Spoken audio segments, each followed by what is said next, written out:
Sedekah tidak akan membuatkan seseorang itu miskin. Percayalah pada rezeki Allah Subhanahu Wa Taala. Dan sesungguhnya yang memberi lebih baik daripada yang menerima. Lebih lagi, setiap amal kebajikan yang dilakukan lahir dari hati yang tulus ikhlas. Hati emas. Sungguh pun langkah kakinya longlai, namun jiwa dan semangatnya kuat untuk menyumbangkan keringat bagi mereka yang memerlukan.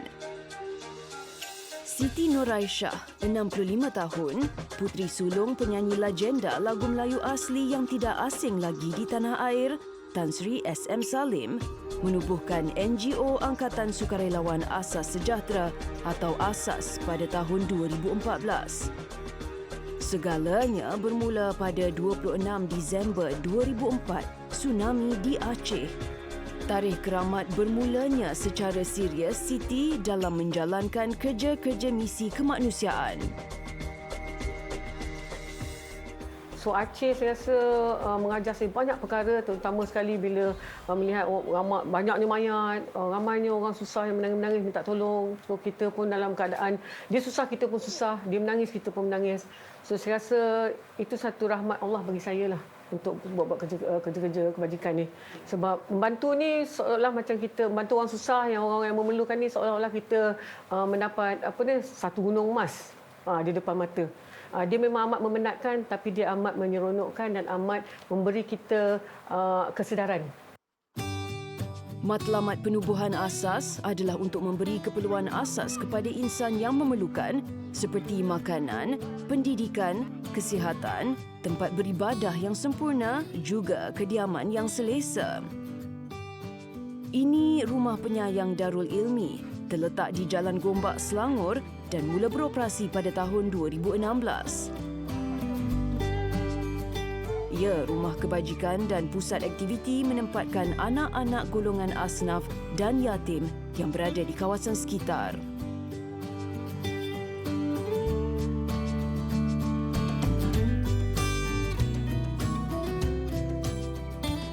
Saya nak sampaikan beras ni, sampaikan kepada mak, keluarga. Ini untuk meneruskan kehidupan kita masa keadaan sekarang ni, okey? Ini semua besar. Berapa keluarga ni? 20 keluarga. 20 keluarga, ya. Okey? Kerjasama pihak asas dengan Darul Ilmi bermula pada Ramadan 2020. Siti dimaklumkan bahawa rumah yang menempatkan anak-anak asnaf dan yatim memerlukan keperluan makanan dan barangan lain. Dia sendiri membuat tinjauan dan merasa sedih dengan keadaan rumah ini ketika itu dan terus menyampaikan sumbangan hasil derma masyarakat prihatin. Sejak dari itu, Siti sentiasa menyampaikan sumbangan kepada 85 penghuni di sini. Asas adalah salah satu NGO dan penyumbang yang secara konsisten menyumbang di tempat kami lah. Jadi kami boleh menilai lah beberapa orang penyumbang yang datang dan konsisten. Jadi antaranya asas lah. So pelbagai bantuan diberikanlah, bukan setakat barang terhad kepada makanan, tapi juga barang keperluan diri. Juga pernah meminta kami untuk menyalurkan juga sumbangan-sumbangan ni kepada keluarga-keluarga sekitar. Juga pernah memberi bantuan daripada segi keperluan pelajar sebagainya. Alhamdulillah, asas banyak juga bantu kelangsungan hidup di Darul Ilmi ni lah. Secara peribadi, orang cakap Kak Siti ni garang. Tapi Alhamdulillah dengan saya tak pernah garang lah kan. Saya tak pernah jumpa lagi garang ni macam ni. Garang-garang pun saya boleh handle lah. Sebab pertama Kak Siti jenis yang friendly user, orang kata kan. Jenis yang mudah nak beramal. Mas Mira Cik Cik, seorang pendidik di Ampang. Dia telah lebih 18 tahun menjalankan bisnes makanan bersama keluarga dan makanan yang menjadi sambutan ramai adalah roti john. Sungguh pun tidak dapat bersama dalam menyampaikan sumbangan, mesra disapa Cikgu Mas. Dia mempunyai cara tersendiri dalam menyokong kerja-kerja kesukarelawan di bawah seliaan Siti. Cikgu Mas antara pengusaha makanan yang menyediakan tempahan makanan untuk diberikan kepada barisan hadapan. Banyak-banyak terima kasih kepada Kak Siti kita yang banyak bagi saya job untuk charity lah kepada frontliner, terutamanya kepada frontliner, anak-anak yatim, rumah kebajikan dan banyak lagi lah. Contohlah, katalah harga roti john tu RM7. Saya bagi Kak Siti RM7 dan saya sedekahkan yang RM2 lagi tu di bahagian saya. Adalah bahagian saya sedikit untuk saham akhirat. Bulat air kerana pembentung, bulat masyarakat kerana bermuafakat.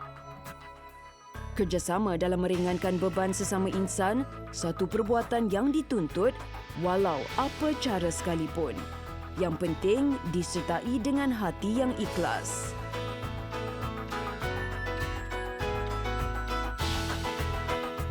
Hospital Besar Kuala Lumpur HKL menyaksikan kegigihan Siti menyampaikan sumbangan makanan buat barisan hadapan sejak bermula pandemik COVID-19 Mac 2020 lagi. Keprihatinan asas menyumbangkan makanan amat mereka hargai kerana barisan hadapan di sini sukar untuk membeli makanan berikutan sentiasa memakai PPE. Alhamdulillah, untuk frontliner yang berada di HKL ini sebenarnya kita berterima kasih kepada semua NGO yang selama ini memang membantu kita, sebab kalau kita tengok pada frontliners kita yang bekerja dekat ward memang agak sukar sikit untuk nak keluarlah untuk nak membeli makan semua kan. Bila kita dapat macam ni, kita sangat berbesar hati dan berterima kasihlah untuk apa juga yang dibagi.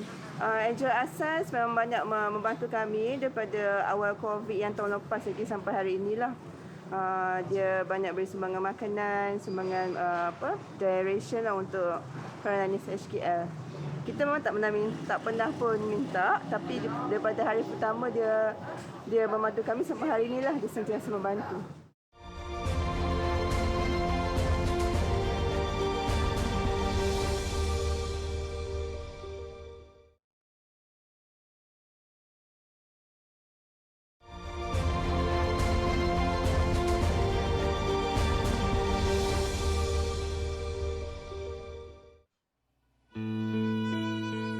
Ini Sekolah Bimbingan Jalinan Kasih atau SBJK terletak di Lorong Haji Hussein II, Chowkit, Kuala Lumpur. Ia adalah sekolah anak-anak jalanan atau gelandangan. Kira-kira 50% muridnya tidak ada dokumen pengenalan diri, namun mereka adalah warga negara Malaysia. Kelonggaran masa untuk hadir diberikan dan mereka tidak beruniform untuk tidak membebankan ibu bapa. Salam. Kenalkan, Kak Siti. Asas mula bekerjasama dengan SBJK pada tahun 2016 dengan menganjurkan Hari Sukan bagi anak-anak jalanan dari sekolah ini. Sejak itu, Siti terus memasukkan SBJK dalam kalender tahunan acara asas untuk terus menyantuni serta menghulurkan sumbangan kepada anak-anak di sekolah ini, baik dari segi sokongan moral, makanan mahupun membelikan peralatan sekolah. Pihak pentadbiran sekolah mengalu-alukan kerjasama dari Siti dan sumbangan masyarakat prihatin. Asas ni sebenarnya banyak membantu kami dari segi elemen-elemen bantuan kehidupan untuk warga, bukan untuk sekadar untuk murid tetapi juga untuk keluarga mereka. Jadi dengan itu kita dapat membantu anak-anak untuk kekal datang ke sekolah, dan pada masa yang sama ibu bapa akan berusaha untuk menghantar anak ke sekolah. Kalau mereka tak dapat bantuan, ibu bapa ni akan pergi ke tempat lain untuk mencari bantuan. Untuk asas itu saya ucapkan ribuan terima kasih Puan Siti yang banyak membantu kami. Jikalau ada lenggundi pahit, belanga baru kami jerangkan, budi asas tidak sedikit, menjadi abu kami kenangkan. Melentur buluh biarlah dari rebungnya. Bagi Siti, apapun latar belakang anak-anak yang menimba ilmu di sini, mereka perlu diberi ruang dan peluang untuk menggapai cita-cita untuk berjaya dalam pendidikan mahupun kurikulum.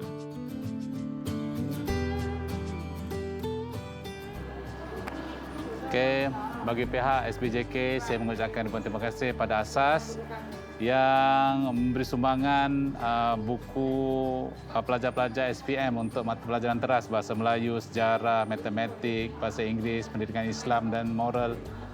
Dan terima kasih sekali lagi Asas, anak harapan 55 mati ditimpa punggur berdaun. Budi asas yang kami terima jadi kenangan bertahun-tahun. Terima kasih. Terima kasih banyak. Terima kasih ya. Terima kasih. Ya, Cikgu, ni saya serahkan stationery, alat menulis kepada anak-anak ni, pelajar-pelajar sekolah Cikgu ni. Ini peralatan ni, pensel, pen dan sebagainya. Dan dalam ni ada buku nota, ada stationery dan sebagainya untuk anak-anak ni lah yang semua sekolah menengah ya. Dana daripada masyarakat prihatin disampaikan mengikut keperluan dan atas perbincangan dengan pihak pentadbiran sekolah. Siti tidak menafikan ada kata-kata nakal melabelkan NGO asas pimpinannya adalah NGO kampung. Tapi bagi Siti, biar apa yang hendak diluahkan, yang penting amanah yang disumbangkan sampai kepada golongan sasaran. Rangkaian wakil asas bukan sahaja di Malaysia, malah menjangkau ke luar negara. Sebenarnya saya tak kisahlah orang nak cakap saya kampung ke, desa ke, Ceruk Rantau ke, apa sekali NGO. Tapi yang penting saya tahu saya ada wakil di Manchester, England. Saya ada wakil di Cardiff, England. Saya ada wakil di Aceh. Saya ada wakil di Kemboja. Saya ada wakil di Vietnam. Itulah kampung saya. Itulah NGO kampung saya. Yang penting apa? Yang penting you nak label asas, label apa, terpulanglah. Yang penting kerja saya. Apa yang saya nak buat, amanah orang beri pada saya tu saya sampaikan, itu lagi penting. You nak label I apa? Terpulang. Tak penting bagi saya. Tak penting bagi asas sebenarnya. Kita tak lihat tu semua. Kita lihat tu. Yang atas tu. Atas tu mesti labelkan saya. Inilah NGO. Buat kerana Allah. Itu lagi penting bagi saya. Berikutan sifatnya yang mudah didekati, Siti senang mendapat kerjasama daripada pelbagai pihak. Nordin Muhammad Abdul Aziz, 44 tahun, telah lebih 20 tahun berniaga rojak, cendol dan kuih tiaw yang tidak asing lagi berhampiran Taman Tasik Ampang Hilir. Ia antara lokasi persinggahan penghantar makanan atau rider. Berikutan tidak mahu mengenepikan keringat mereka yang mengejar masa untuk menyampaikan pesanan. Siti turut menempahkan kuih tiaw daripada pengusaha makanan ini dengan bayaran yang minima. Bagi Nordin, ia sebahagian daripada sumbangannya kepada mereka yang juga dalam kategori barisan hadapan. Bagi up price setengah lah. Macam ni RM20 kira RM15 halal. Tolong orang lah macam tu. Sedekah macam hati bagus sikit macam tu. Hari Jumaat ada bagi masjid bagi 30 bungkus sedekah. Ada bagi lah macam tu. Lazimnya, Siti ditemani beberapa exco atau sukarelawan asas dalam menyampaikan makanan pada rider di beberapa lokasi yang dikenal pasti. Setiap detik begitu berharga buat Siti, berikutan makanan yang ditempah masih panas. Dia dan sukarelawan segera memberi kepada rider yang ditemui. Terima kasih bagi. Saya bawa tengah lapar ni. Lagi pun saya midam macam ketiau.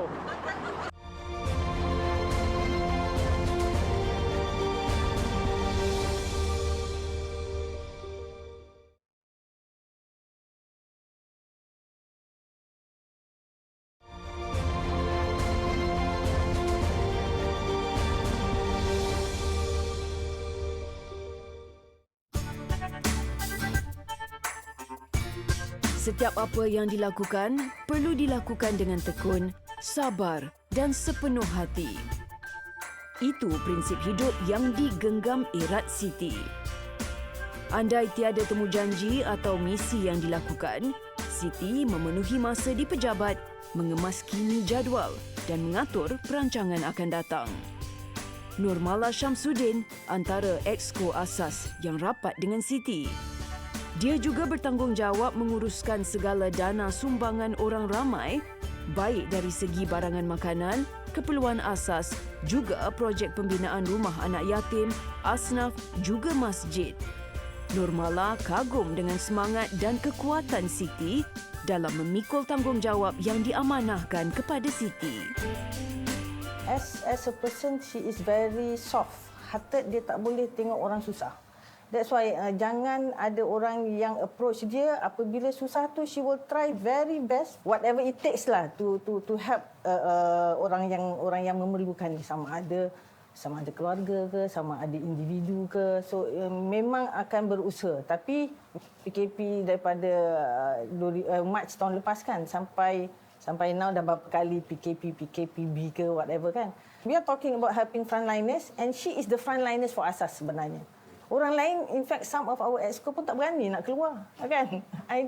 She is the only Asas wakil yang memang beli barang, pergi hantar barang, and then tempat-tempat yang dia pergi, especially hospitals, memang high risk areas kan. Pergi bantu-bantu orang susah. We never know lah macam gelandangan ke apa semua tu, they might be exposed to COVID kan, tapi but the thing is Allah lah yang menjaga kita kan. Assalamualaikum, Ti. Waalaikumsalam. Ini saya bawa student daripada USI. Pengalaman lebih 15 tahun sebagai sukarelawan dan menjalankan kerja-kerja kemanusiaan menjadikan Siti cukup berwibawa. Suka berkongsi kisah dan sering mengingatkan kepada generasi muda untuk menjadi seorang sukarelawan, paling penting bermula dengan hati. Memang sukar pada mulanya untuk membina jiwa ke arah kerja-kerja yang tidak mendapat ganjaran besar di dunia. Tapi tiada apa yang mustahil jika fokus kepada apa dirancang, dibaluti hati dengan niat yang ikhlas. Baginya, segala cabaran dan rintangan untuk melakukan sesuatu yang baik perlu ditangani dengan berhemah. Sebagai individu yang telah lama dalam kerja kesukarelawan dan kemanusiaan, selain merancang aktiviti untuk NGO-nya, Siti juga sering menghadiri sesi perkongsian ilmu di IPTA dan IPTS di seluruh Malaysia. Sama ada bersendirian atau ditemani, kehadiran Siti memang sentiasa dinanti-nantikan. Amir Abdullah, antara exco yang ditugaskan untuk merakamkan gambar pegun segala aktiviti yang Asas lakukan dan dikongsikan kepada ahli juga penderma. Dia mengakui Siti pemimpin yang tegas, cekal, berdisiplin dan dipercayai pelbagai pihak. Walaupun dia seorang perempuan, seorang memegang jawatan presiden kan, tapi yang saya nampak tu, yang utama sekali nampak dia adalah dia punya sifat-sifat keikhlasan. Satu, kedua dia sifat-sifat dia keyakinan. Orang yang tak yakin, dia akan yakin. Contohnya kan ada satu ketika tu kita kekurangan duit 14,000 untuk mengadakan aktiviti untuk anak yatim di Kemboja. Tapi macam mana dia doa ke, dia semayang ke, dia berzikir kan. Besok paginya dapat tergolek 14,000. Satu lagi tu, di mana kita sama-sama dengan budak universiti kan, ada yang rasa ragu-ragu tau. Dia kata, kami ada lagi 5 hari nak perlukan 29,000. Tak ada. Tapi Kak Siti kata, ini semua dugaan Allah. Di mana kan, kamu akan diuji sama ada di hujung atau di permulaan. Tapi insyaAllah tak pernah program yang kita cancelkan. InsyaAllah akan jadi, malah selalunya dapat berlebihan sebenarnya. Itu dimensikan keyakinan. Kalau kata tegas, memang tegaslah. Because misi-misi kemanusiaan ini memerlukan disiplin yang tinggi. Lazimnya aktiviti atau misi yang diselia Siti dengan pihak-pihak tertentu bukan aktiviti sekali sahaja tetapi berterusan dan ada susulan. Kehadiran Siti di Kolej Perindu UiTM Shah Alam kali ini membincangkan misi yang dirancang untuk ke Aceh pada 2022 menyantuni masyarakat di sana. Saban tahun, 4 atau 5 kali dia ke sana membawa pelajar, juga menyelaras asrama anak yatim Dayah Nurul Huda yang dalam pembinaan menelan kos lebih 3 juta ringgit. Ini kali kedua Sumardian Shah Silah selaku penasihat ASEAN Global Humanitarian Mission AGUM bekerjasama dengan Siti. Actually ini adalah program yang dipanggil sebagai ASEAN Global Humanitarian Mission AGHOM 2022 di mana merupakan program daripada rentetan daripada program pertama iaitu AGHOM pertama yang pernah kita buat masa Kemboja dahulu. So kita berancang pada tahun 2022 kita hendak ke Aceh pula, Aceh Indonesia. Melihat kepada kerjasama yang erat bersama dengan ASAS dahulu. Bersama Kak Siti lah, dia punya Presiden ASAS, iaitu mana komitmen yang diberikan, kesungguhan yang diberikan dalam membantu kita dalam misi kesukarelawanan dan kemanusiaan ini mendekatkan kita kepada ASAS. Dan kita memikirkan bagaimana kita nak ke hadapan bersama dengan ASAS dalam membantu kita dari segi fizikal dan mental kepada adik-adik ataupun pelajar-pelajar UiTM dalam membina semangat kesukarelawanan itu. Bagi Siti, setiap apa yang dilakukan, niat adalah kunci utama. Niat perlu ikhlas dan perlu suka dengan apa yang hendak dilakukan. Jangan mengharapkan sanjungan manusia kerana ia bersifat sementara. Emas ni sesuatu yang mahal. Dia bersinar. Dia sesuatu yang kita tak, kadang-kadang kita tak mampu nak beli. So bila kita, saya nak cakap ni, hati emas, kalau orang kata saya ada hati emas, saya katakan bukan saya ada hati emas, tapi saya ada keikhlasan nak buat sesuatu kerja tu kerana Allah. Dan itulah hati emas saya. Usia 65 tahun bukan penghalang bagi Siti untuk meneruskan kerja amal kebajikan dan kemanusiaan. Setiap semangat, kudrat dan kekuatan yang dianugerahkan Allah Subhanahu Wa Taala perlu digunakan sebaik-baiknya. Bagi Siti Nuraisyah Tan Sri SM Salim, kerja amal dan kemanusiaan adalah penawar kepada jiwa dan membersihkan hati nurani.